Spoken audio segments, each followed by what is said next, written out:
सगळं घालायचं आपल्याला, डायरेक्ट हैदराबाद घ्यायचे सगळे सोयरे यासाठी चाललो. या नोंदी तर ठीक आहे, याच्या अगोदर गरजेच्या होत्या, पण आता आपली एकच लढाई आहे 27 ऑगस्टला सरसकट ओबीसीत आरक्षण राहिलेल्या मराठ्यांचं हैदराबाद घ्यायचे.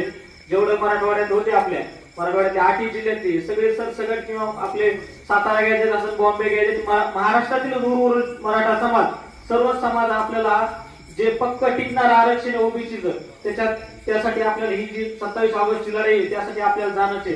आणि 2 वर्षापासून आपण सतत या लढाईमध्ये सामील आहात. आता ही शेवटची लढाई. आता म्हणते ना, गड आला पण सिंह गेला, असं होऊन देऊ नका. आता आपल्याला गडही आणायचा आणि सिंहही जाबीत व्हायचा आहे. त्या पद्धतीने आता आपल्याला सगळ्यांना एकदा पुन्हा मुंबईला जोरदार जावंच लागणार आहे, त्याशिवाय आपला विजय होणारच नाहीये. कारण कसं आहे, आपण तुम्ही म्हणता 5 गाड्या गेल्या, 7 गाड्या गेल्या, 10 गाड्या गेल्या, तसं नाही. आता प्रत्येक घर एक माणूस, कमीत कमी सरपंच एक घर एक माणूस, हे लोकचे आता म्हणायचंच नाही. म्हणजे असं नाही समजा या रामेश्वररावच्या बाजूच्या घरच्याला आरक्षण भेटलंय आणि इकडं भागवतरावला नाही भेटलं, असं होणारच नाही. भागवतराव मूर्तीचे असते खंडागळे त्यांना भेटले, असं होणारच नाही. सगळ्यांना आरक्षण भेटणार. त्यामुळे असं नाही समजायचं जे जाते तेच करते. आपल्याला जायचे, आपले लेकरं बाळायचे, आपले नातू पाहतोय.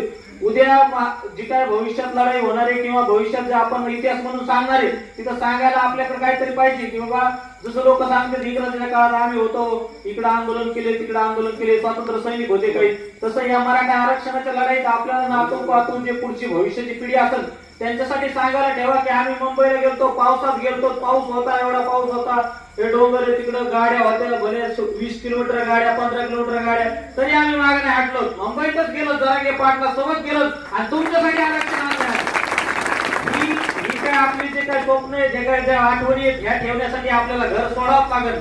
आणि घर सोडलं नाही तर आपली पुन्हा एकदा जे आहे आपलं तेच चालणार आहे. कारण हे एससीबीसी आरक्षण काय टिकणार नाही.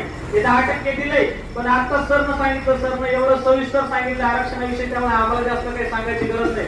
सरनं सांगितलं की कसं 50% वरचं आरक्षण टिकत नाही आणि जे आपल्या हक्काचं आहे म्हणून दादा जरांगे पाटील जो आपला खरा सातबारा आहे ओबीसीतलं आरक्षण, ते मिळवण्यासाठी आपल्याला मुंबईला जावंच लागणार आहे. आणि एक सांगतो, आरक्षणाच्या लढाईत आपण कोणाच्या विरोधात अजून जातीपातीच्या विरोधात आपली भूमिका नाही. कोणत्याही जातीपातीचा ओबीसीचा कोणता मराठा वाद नाही. आपली लढाई कोणाशीच नाही. आपली लढाई ही सरकारशी आहे, सत्ताधारी सरकारशी आहे. आपलं म्हणणं आहे सरकारने सत्तेत जो येतो आम्हाला आमचं आरक्षण द्यावं.